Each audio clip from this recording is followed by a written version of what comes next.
Good afternoon, everyone. Thank you for coming back after that really inspiring youth panel. I enjoyed it. I hope you all did as well.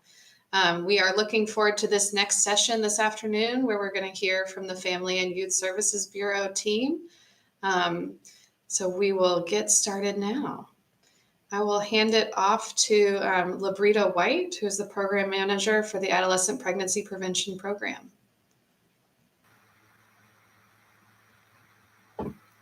Thank you so much, Meredith. Good afternoon, grantees, federal staff, contractors, and presenters.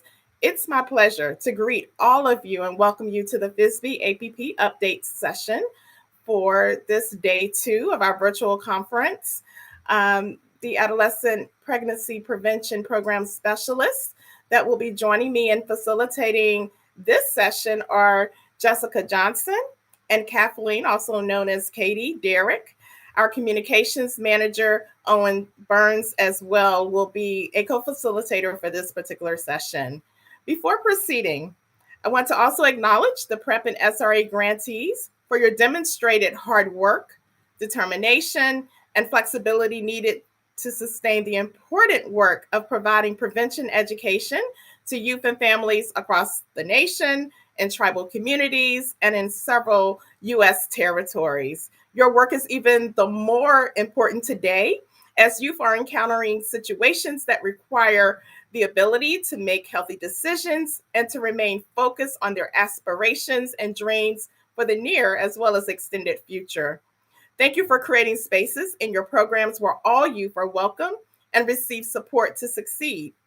I must also acknowledge Faith, Jasmine, Harper, and Christian from the youth panel on this afternoon, as they were extremely highly effective in communicating insightful viewpoints on how we can improve programming.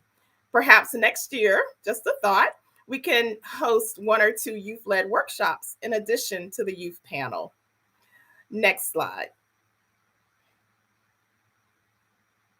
So we have an ambitious agenda for this session, but know you will find this sharing to be most informative.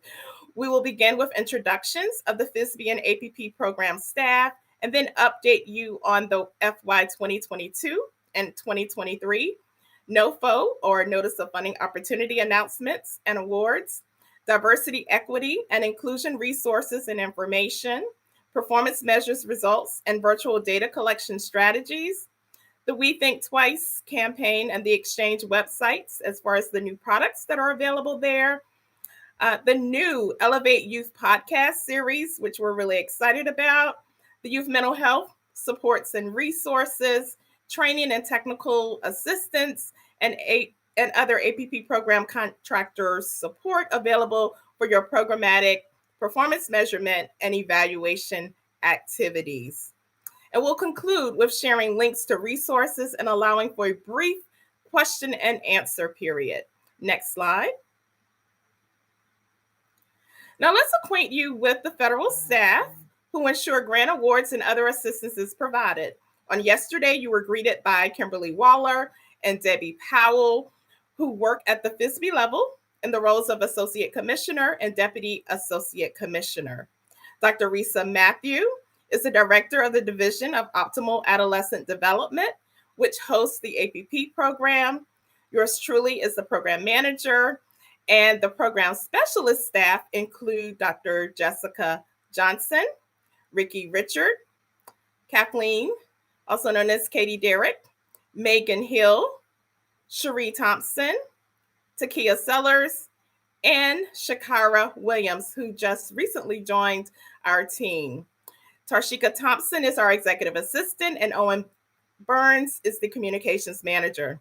I must acknowledge the APP staff, as they are a committed team of professionals who are passionate about the work and ensuring youth receive quality services, and grantees that you receive the needed technical support that's necessary to provide those quality services to youth across the nation. They are as well dedicated to supporting the expansion of PrEP and SRAE services to all youth, and particularly those most vulnerable to adverse experiences. So thank you, APP team. Also, a special thanks to Ricky Richard for serving as co-chair and planning this year's conference. Thank you so much, Ricky. Next slide. So next, we provide information on the NOFOs and pending awards. For FY 2022, the Title V Competitive SRAE NOFO was published on yesterday, June 28th. So hot off the press. It's available for those of you who are eligible and have interest in applying for those funds. The application closing date is July 28th. We plan to conduct our grant review in August and make awards by September 30th. Available funding for this opportunity is approximately $9 million, and eligibility, again, is limited to jurisdictions listed in the NOFO. You should have received as grantees an e-blast from RTI relative to this notice of funding opportunity. And if you did not, feel free to go to grants.gov. The information should be available there. For FY 2022 non-competing continuation awards, thank you so much for getting your information submitted in a timely manner. We're continuing to process those requests for continued funding, and those awards will be made by September 30th. For the FY 2023 awards, for state prep particularly, and also for the Title V state SRAE, those funds or awards will be made through the letter of intent process, and we should be providing you with instructions as well as notification on when to submit information required for your FY 2023 awards. We will, again, once we get through this grant review cycle for competitive grants, we'll work to get notifications out to the states so that we can make timely awards early fall of 2022.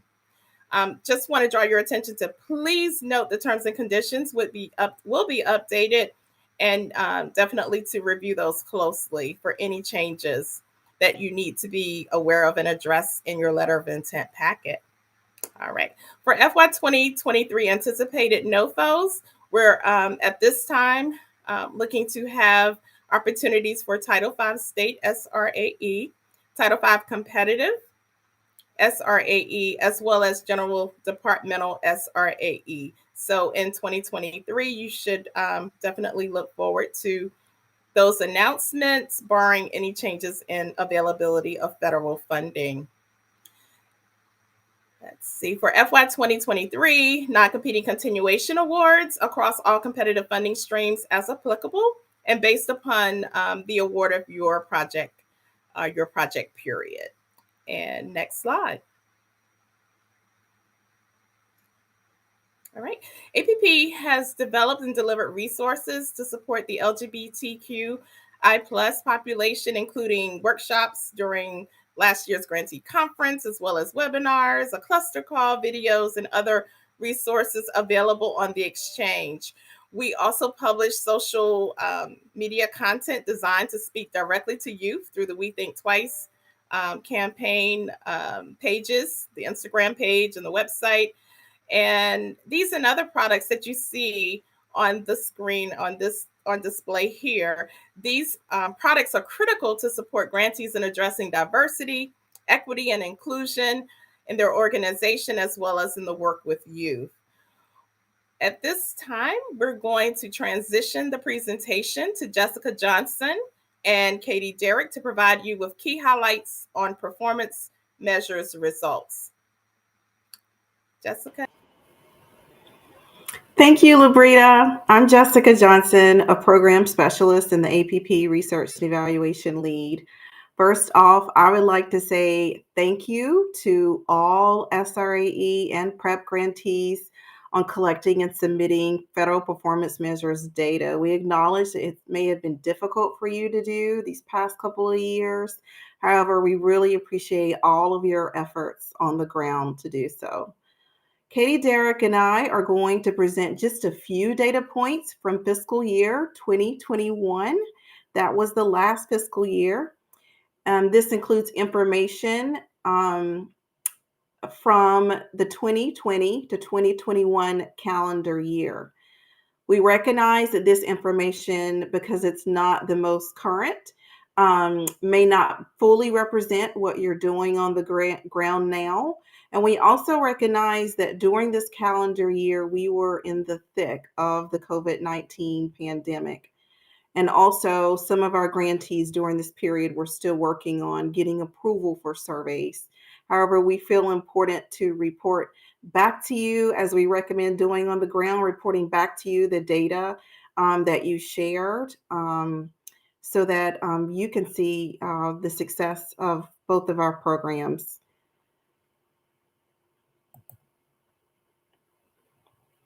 Okay, Katie. I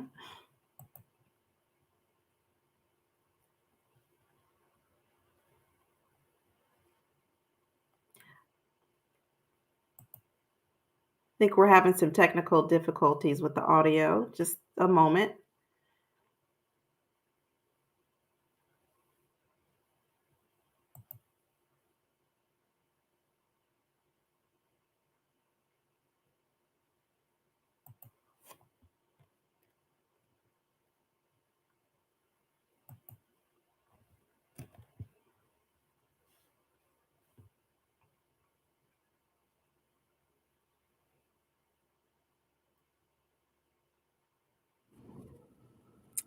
Can you hear me?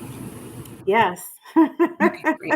Okay. Sorry about that. I think my mic went out. So, what I was saying was, in this reporting period, PrEP funded 92 grants. Programs funded by PrEP served over 73,000 youth.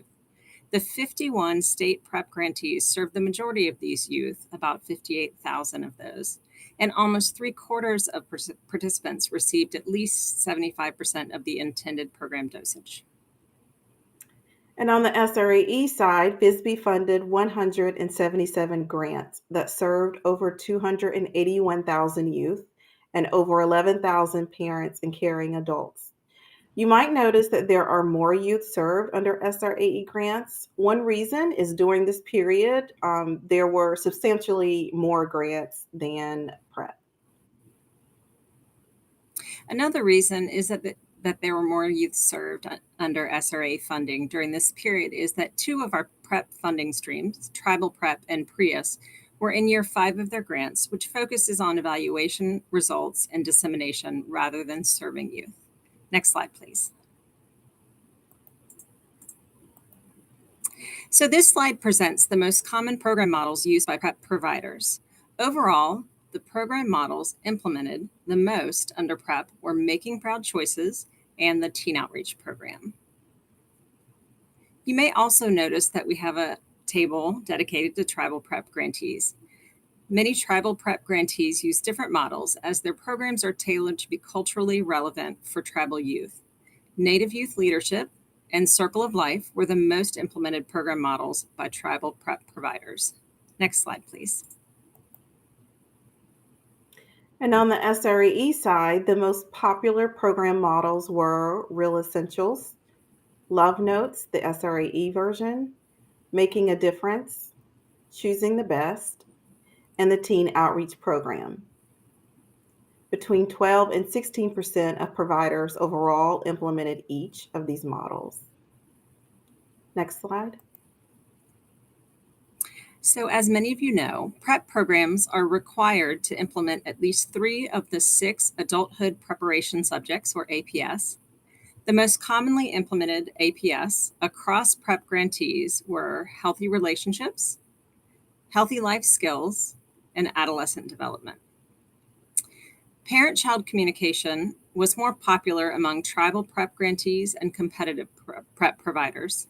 80% of tribal PrEP providers and 85% of competitive PrEP providers chose parent-child communication to implement. Next slide, please. This slide presents information on the grade and age of youth served in the fiscal year 2021. The majority of PrEP participants were high school age or older. 14% of youth were over the age of 17. For SRAE, we see that the majority of the youth served were middle school age. SRAE served a younger population than PrEP. That's right. One of the reasons why this may be is that PrEP grantees tend to serve a higher risk population, such as runaway homeless youth, youth in juvenile justice and foster care systems, and pregnant and parenting youth. Next slide, please.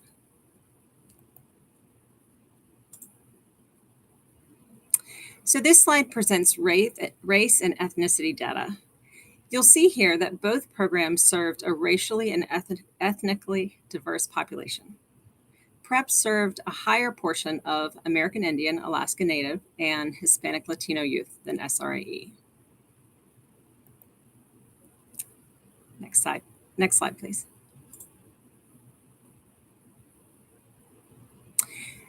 This slide presents information on baseline measures of sexual activity for high school aged and older youth only. For PrEP, 31% of youth reported that they had been sexually active at entry, 11% of youth had ever been pregnant or parents, and 5% had ever had an STI. The rate of high school age youth who had ever had sex is lower than the national average of 38%, as reported in the 2019 CDC YRBS. Next slide, please. Oh, no, sorry, not next slide. Okay. For SRAE, we see that 19% of high school age and older youth had ever had sex at program entry, and very few had been pregnant, gotten someone pregnant, or had ever had an STI. One of the reasons why we may see this lower percentage of sexual activity for SRAE is, remember, the majority of the youth served in this program were younger. We saw on a previous slide that 60% of SRAE youth were middle school age, while 60% of PrEP youth were high school aged. True. We also have other data that we haven't presented here that shows that 19% of PrEP grantees served from youth from high-risk populations. This could be another explanation for the higher rates of sexual activity among PrEP participants. Now, next slide, please. Thank you. Now for the most exciting part of our outcomes. The goal of PrEP is to provide education on both abstinence and contraception. At program exit, 56% of PrEP youth indicated that as a result of the program, they were more likely to abstain from sex. I feel like here I should stop for applause or something. That's pretty awesome. Of those who did not plan to abstain, 66% of youth reported they planned to use condoms, and 59% reported that they planned to use birth control as a result of their participation in PrEP programming. Please note that youth could have selected both condoms and birth control as options. Next slide, please. As I mentioned a few slides ago, covering adulthood preparation subjects, or APS, are a requirement of all PrEP grantees. Grantees collected outcome data related to APS, which is presented here. State and competitive PrEP youth, regardless of their age, answered questions in exit surveys about their intentions related to practicing behavior that promotes preparation for adulthood. More than 3/4 of youth said they were much or somewhat more likely to better understand what makes a relationship healthy. That's 77%. And over 70% were more likely to resist or say no to pressure to participate in sexual acts. 57% of youth reported they were more likely to talk to a parent or guardian about things going on in their life. However, only 45% reported they were more likely to talk with a parent or guardian about sex. I would highly encourage you to look into some of the sessions that we have related to parent engagement. I sat in on one yesterday. It was really fantastic. Next slide. For SRAE, the goal is for you to avoid non-marital sexual activity. At program exit, 47% of high school age youth and older reported that as a result of the program, they were more likely to abstain from sex. One key part of all SRAE programs is the success sequence for poverty prevention.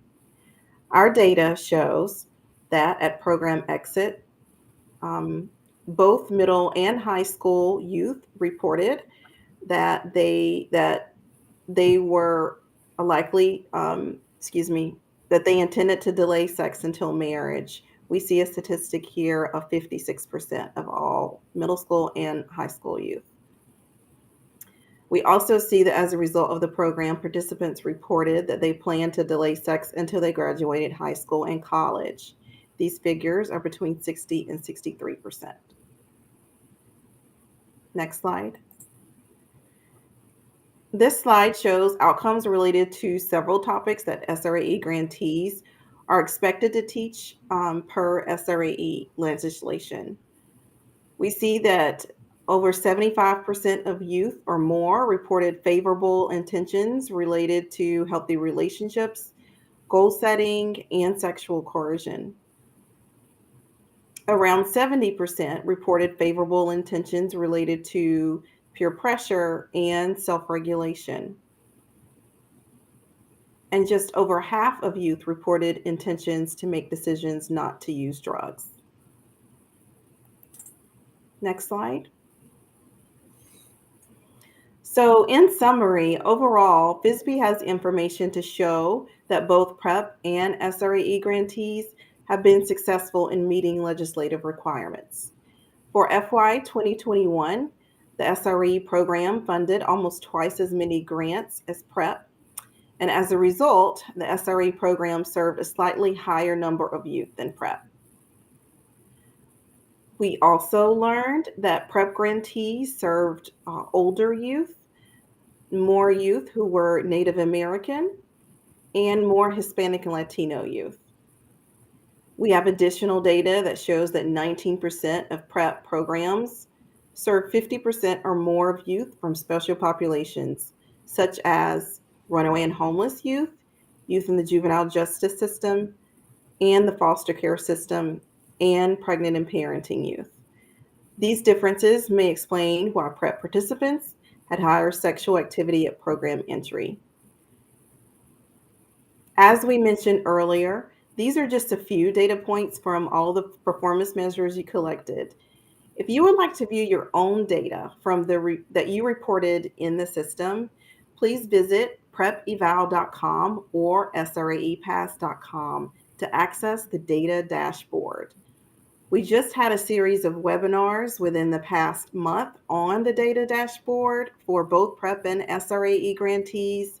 And again, those webinars and all of our resources for both PrEP and SRAE, can be found on those websites. We encouraged all grantees to use this data for program monitoring, improvement, and dissemination. In the past 2 years, several of you have had to switch to collecting data in a different way. Earlier in the past session, we heard a lot about using social media and virtual options for recruitment and implementation.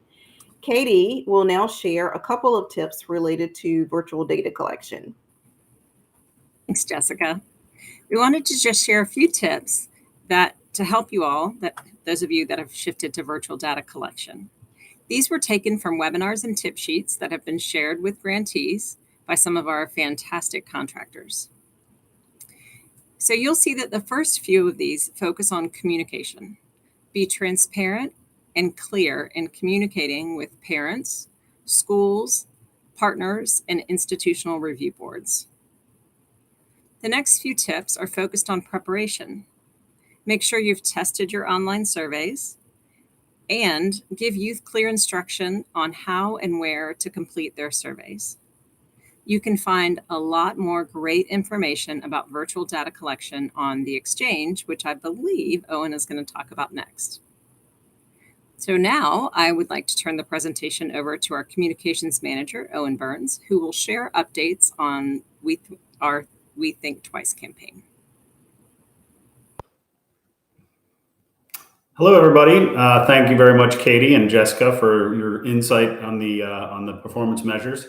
I'm going to update us today on what I'm calling 2 APP or youth and grantee assets. First one is the We Think Twice campaign. We Think Twice is a comprehensive digital media campaign designed with youth and for youth, meaning they were an integral part of developing it and still are today. you can visit We Think Twice on the web, via mobile, as well as on Instagram and Facebook, which we encourage you, and more importantly, your youth, to do often, since we're regularly adding content. Next slide, please. We Think Twice has enjoyed great success since its initial launch on social media in July of 2019. We've logged 38.9 million impressions and an engagement rate 3 times industry average. Website metrics are also pretty impressive. We launched the website in April of 2020 and have seen almost 147,000 users visiting the site and strong interaction with our quizzes and games and other interactive content. Next slide, please. So I think, here we go. I'm sorry. So there's quite a lot of content on the We Think Twice website. We've listed here the top 10 most popular or most visited pages. The Healthy Relationships quiz, mental health facts, and money saving hacks that you see on screen are essentially top 5. We kind of discount the homepage because that's usually your most visited page, just because that's how people get there. One great thing about this campaign is that we actively solicit user-generated content from our youth audience. The We Think Twice Summer of Contests is a great example of this, and hopefully you've all been telling your youth about the Summer of Contests. We've just wrapped up the first contest we hosted, called Picture the Future, where youth submitted their original artwork depicting how their summer is going. We're going to be launching the second contest coming up in the next couple of weeks, right around mid-July. So keep your eyes peeled for that. And without further ado, I'd like to introduce or show everybody the first place winners of the Picture the Future art contest. We've got 3 different age groups here, 13 and 14, the 15 to 16-year-old age group, and 17 to 20. Next slide, please. We had a panel of We Think Twice insiders, which is our online youth forum that judged these entries, and there were 70 plus entries, I think, that we got. Next slide, please. And our third place winners shown here. All of these entries, not just the winners, but all of the entries showed great talent, intuition, aspiration, and talents of these young people. Next slide, please. I mentioned there would be 3 contests. The Summer Memories contest is launching in mid-July. That's going to be about creating memes. Then in early August, we'll be looking to kick off the Summer Snapshot contest, which will focus on photography. So when you see these contests on We Think Twice Insta, cross-post that to your organization's social media, or use the suggested social media content from our email announcements. And the next slide, please. Of course, as a site built for and with youth, there's ample opportunity for engagement, as you saw from the contest entries and especially the winners. There's other youth-created content on the site, like the Our Goals, Our Lives videos, Ask the Expert series, a lot of games and quizzes, as I mentioned before. In addition, We Think Twice Insiders, again, our online teen forum. The participants in the insiders give input, are featured in products, create social media for us, and are involved in the contest judging, and as you just saw. If you have youth interested in becoming a We Think Twice Insiders, hit the Get Involved navigation button on the We Think Twice webpage, and you will find that. It's wethinktwice.org for anyone who hasn't seen that on the screen anywhere yet. Next slide, please. With all that great content, we're very pleased that the campaign has been honored with several awards lately. Over the last 2 years, we won 5 awards in 2022, 4 the year prior to that, including from organizations like the National Association of Government Communicators. We've won AVA Digital Awards, USA Health and Wellness Design Awards, as well as others. Next, please. So the second asset that I wanted to talk about is, well, 2, not 3, is the Exchange. I hope everyone's familiar with the Exchange. That is APP's digital destination for APP grantees, partners, and stakeholders to learn, connect, and increase the awareness and impact of prevention education. This site's also frequently updated with new information and resources. And as a matter of fact, One of our coming soons listed here is actually already live. We have a new feature, new filtering capability launched on the resource gallery page. So if you haven't seen that, jump on and take a look. One of the things to keep in mind about the exchange is that there's great content for everyone, but about 40% of it is custom content for grantees and requires login access. This includes presentations from past conferences, TNTA information, the grantee welcome package, grantee network, and more. That information is only available to grantees, and it requires that you log into the website in order to get to it. It looks like a lot of grantees haven't logged in for a while, so we'd really like to encourage you to take advantage of the content. Make sure you ask your primary POC, the primary point of contact for your grant, to invite you to get an account on the exchange. And if you go to the login page on the We Think Twice website, you'll see a link to some instructions there in case you need those. And the next slide. I just wanted to take a minute to show you some of the more recent additions to the exchange, like the Youth Voices video series. I think you've seen this Facilitator's Guide graphic before, but all of these resources and more, next slide please, are on the exchange. We've got content for prep and content addressing prep and SRE subjects in a variety of formats like webinars, tip sheets, infographics, training resources, and more. Some of these are also designed, as you see a couple of them on here, the STI's infographic and talking with teens about relationships and sex. Also designed to help parents and caregivers in their efforts to support their youth successfully transition to adulthood. And so with that, I'm actually going to pass it back to Labrita, who's going to take us down to the finish line here. Excellent. Thank you so much, Owen, Jessica, and Katie. We hope that you found the information that was shared to be both informative as well as useful for integrating into your day-to-day work. So now we want to talk a little bit about adolescent mental health. We know even from the youth panel that this is a significant issue. And one of the youth had a great recommendation around a mental health day or a discussion time so that youth can talk about some of the things that they're feeling. And we also know that our Surgeon General, Dr. Vivek Murthy, is very much interested in youth mental health and wants us to focus in that particular area. And again, it's very needful at this stage in time. And so I just want to share this quote. The challenges today's generation of young people face are unprecedented and uniquely hard to navigate. And the effect these changes have had on their mental health is devastating. And so we know that there is some devastation that young people are experiencing, but we also know that young people are resilient.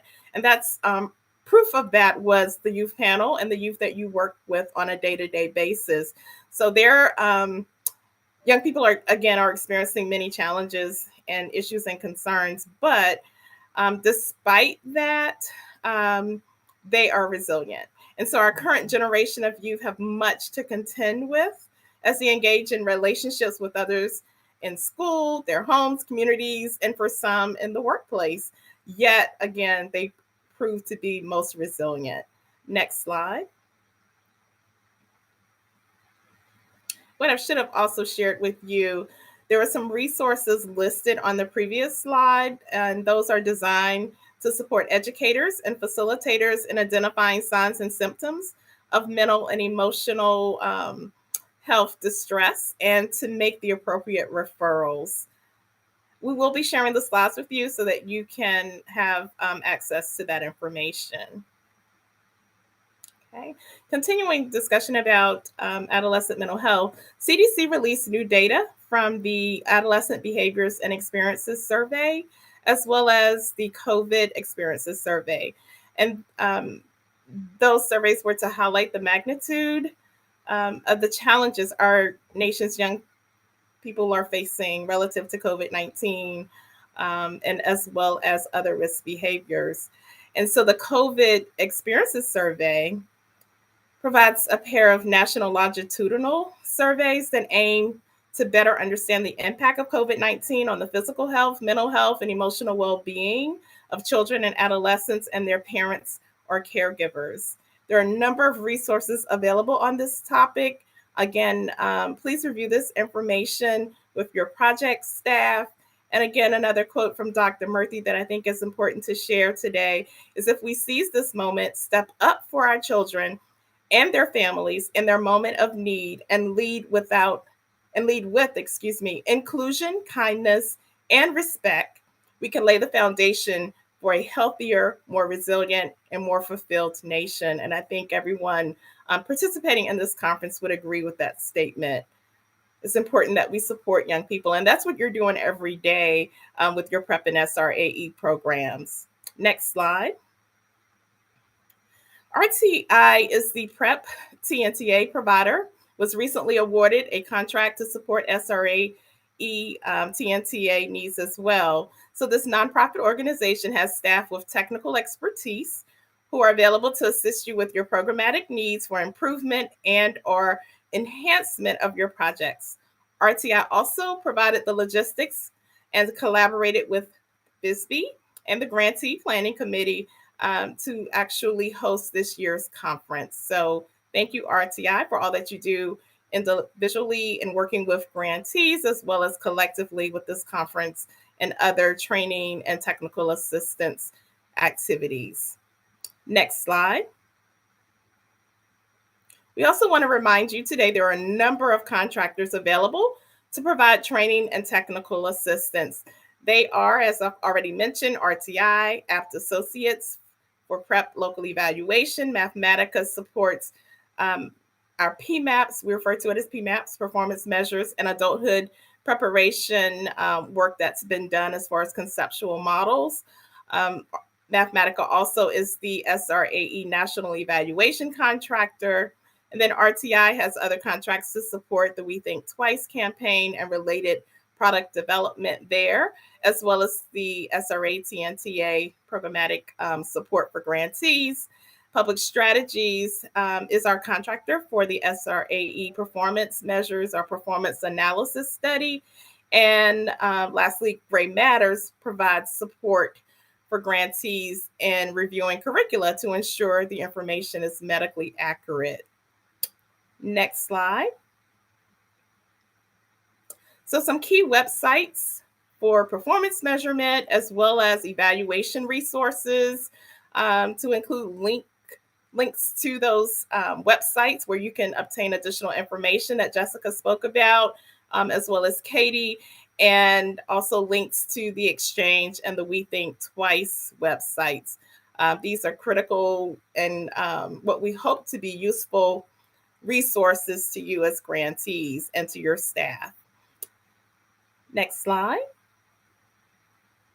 So we'll conclude with sharing a few additional resource links to information related to performance measures, evaluation, and some of the CDC survey data that I just mentioned. We're going to, at this time, transition into question and answer. So feel free to ask questions via the Q&A option in the conference platform. We will address as many as possible and direct you to your project officer if you have questions that are more specific to your individual grant projects.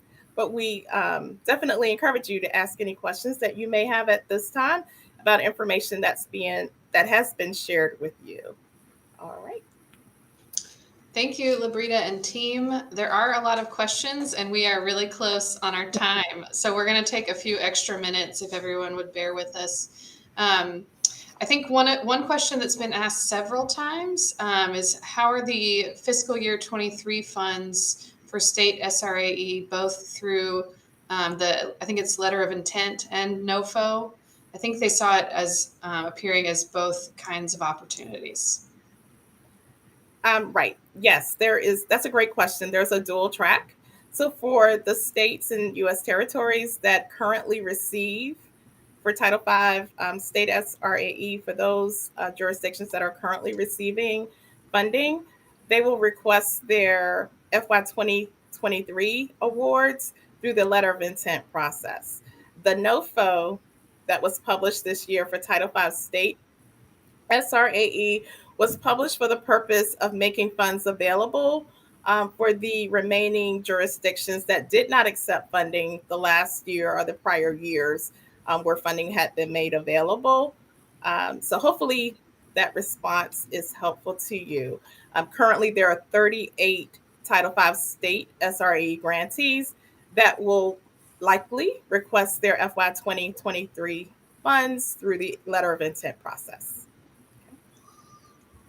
All right. There's another question about using more of PrEP and SRAE funding to focus on mental health. Can the grantees use more of their funding to focus on mental health? Wow, that's a great question and such a needful area. We still have to work within the confines of what's stated in the legislation, as well as what's noted in the Notice of Funding Opportunity announcement, which for most of our programs does not allow for you to utilize the funding for specific services. For instance, referring a young person to receive treatment and or counseling. You can make those referrals, but it has to be through partnerships or other federal funding and resources that would be responsible for payment. Because mental health is such a critical issue, we'll definitely take that question under consideration to look for some creative ways to ensure that grantees are able to appropriately identify mental health needs of youth and make those appropriate referrals. And I know we're getting close on time, but there is another one about the terms and conditions that you mentioned that are referenced in their notice of grant award.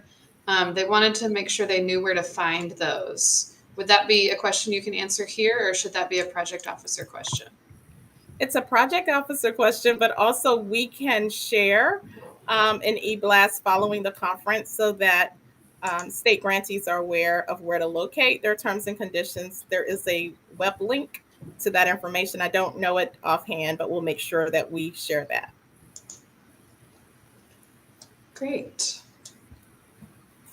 I think we have maybe 2 minutes left before people need to go to their next sessions. There is a question about rules around incentives, because I know incentives came up a lot in the last session. So I don't know if there's guidance you can share here or if there's something we could follow up with afterwards.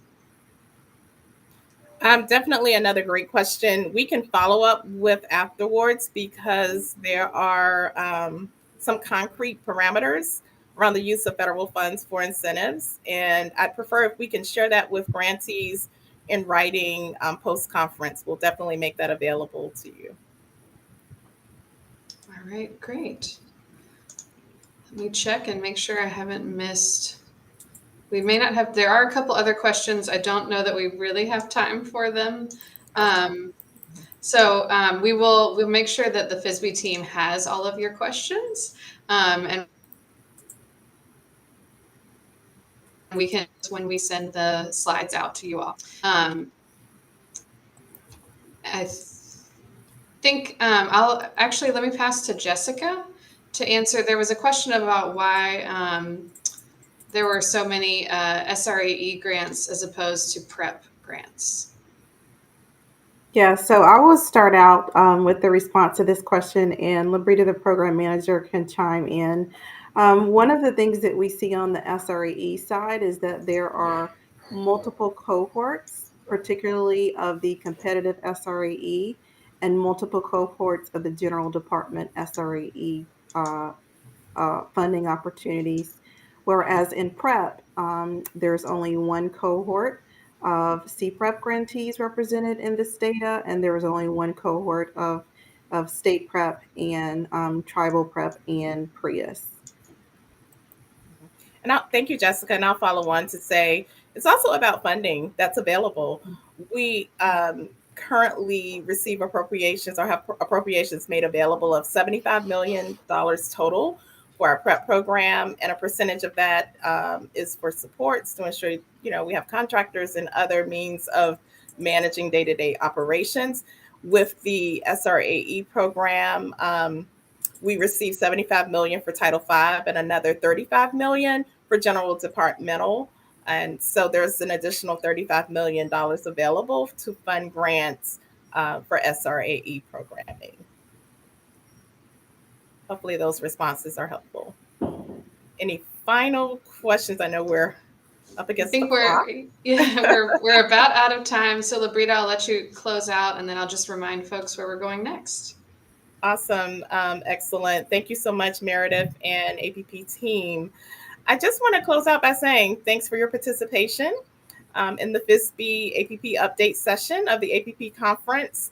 Again, special thanks to Jessica, Katie, as well as Owen, to you, Meredith, and the RTI team. And I will close out by finally saying enjoy the remainder of the conference.